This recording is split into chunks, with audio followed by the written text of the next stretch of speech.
Just who is Nimrod? Well, that depends on which perspective you'd like to take. There's the biblical point of view, the historical, and the mythological.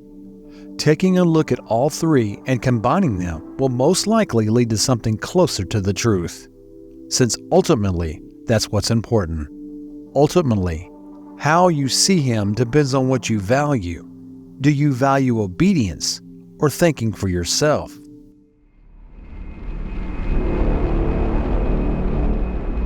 The biblical perspective.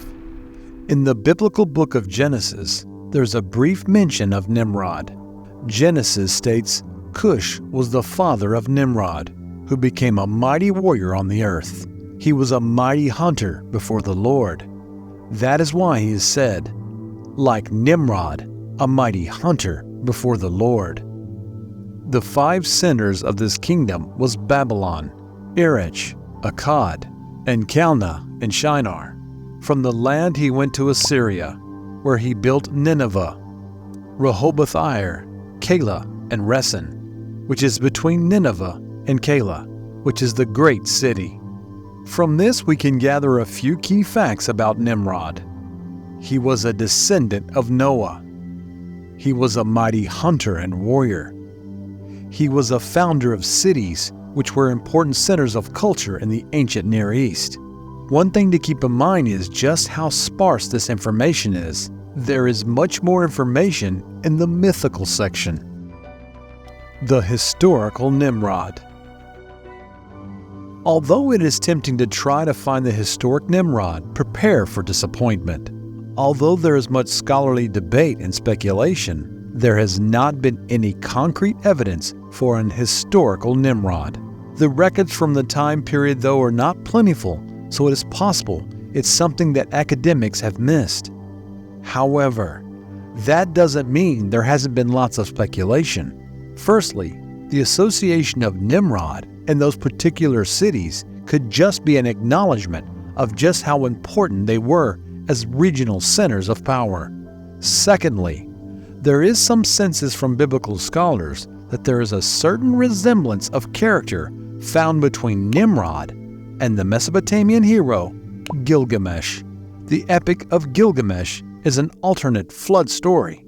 If you find the topic interesting, you can watch our detailed title video, Enki and the Mysterious Tale of the Big Flood, What Really Happened in Ancient Times. Thirdly, although there have been many attempts to identify with him, particularly kings, there have been nothing conclusive. Most recently, Yigal Levin, as of 2002, has suggested that Nimrod was a conflation of Sargon of Akkad and his grandson, Naram-Sin, as a composite for the ancient Hebrews. Of the Sargonid dynasty, they took many of the achievements of the first dynasty to rule after the flood, and most importantly, his title of king. Later editors mistakenly equated Kish and Cush, even though there have been nothing found that would equate what is modern Sudan and Mesopotamia. Fourth, some view Nimrod as a legend or myth that serves almost as the heir's version of a fairy tale, so more to exalt heroic virtues than an actual person, or depending on the perspective, more to scare your people into worshiping how you choose. Oddly, Nimrod serves both purpose depending on which stories were highlighted. Lastly, these specific lines in Genesis are a way to establish the genetic origins for different peoples and nations rather than a specific person. That's not exactly satisfying, is it?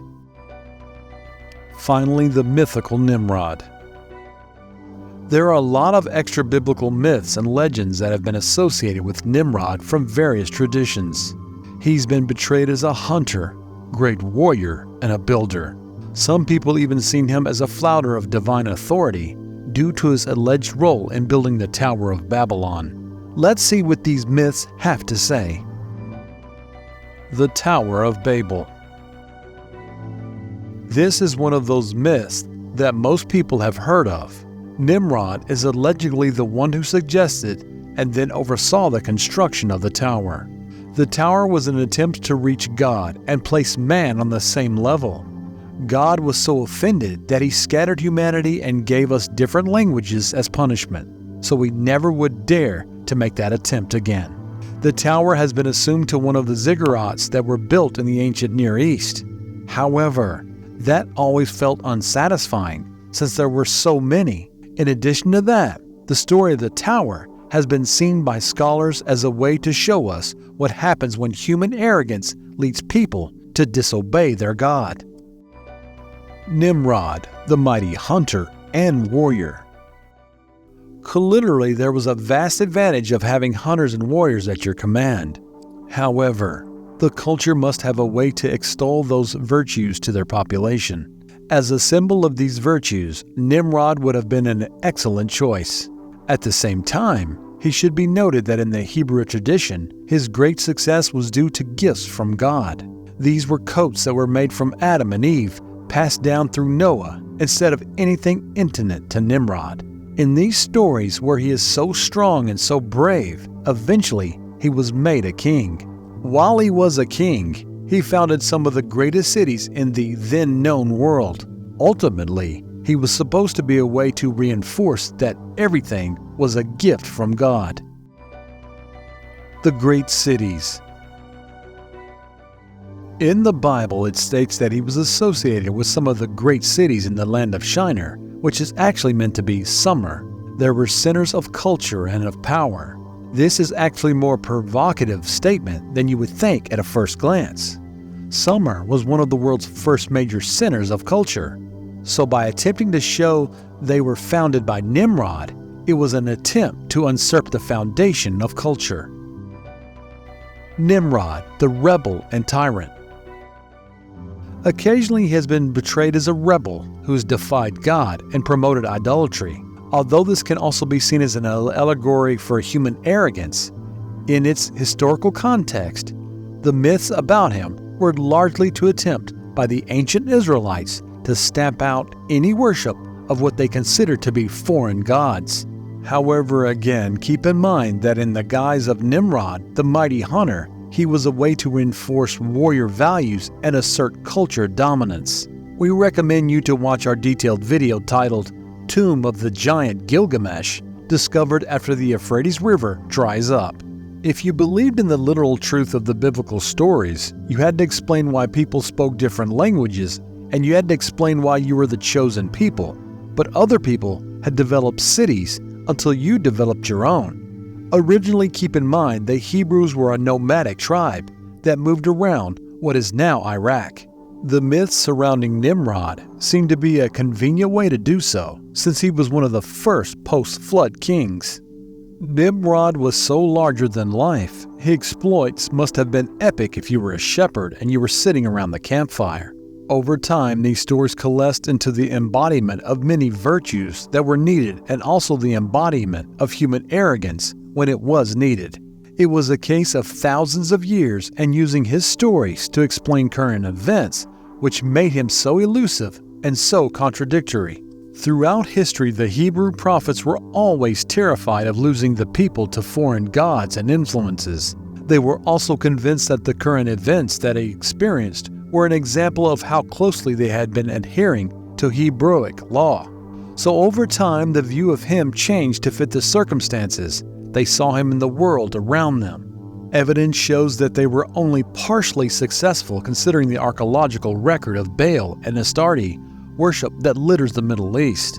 Eventually, they even developed the idea of the Shekinah, which was the feminine face of God. They did this as a way to harness their desire for a godly women figure. She could embody those attributes, but it could still be one God as opposed to a pantheon. Mythic figures like Nimrod had to also play their part since the Hebrew god was so outworldly in comparison to gods like Marduk, who played a much more active role in the nature of the world around them. It must have been difficult to keep people devout when God was seen as an omniscient and omnipotent figure, but who was so much of that, he couldn't be reliable to the average person then.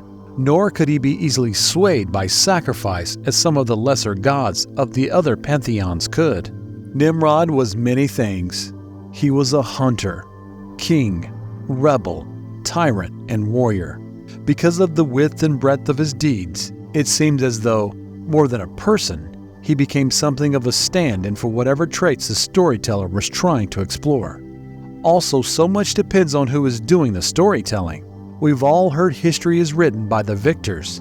With Nimrod, it seems clear that how he was viewed changed over time, and by who was doing the viewing and who was doing the telling. If you like this video, please subscribe to the channel.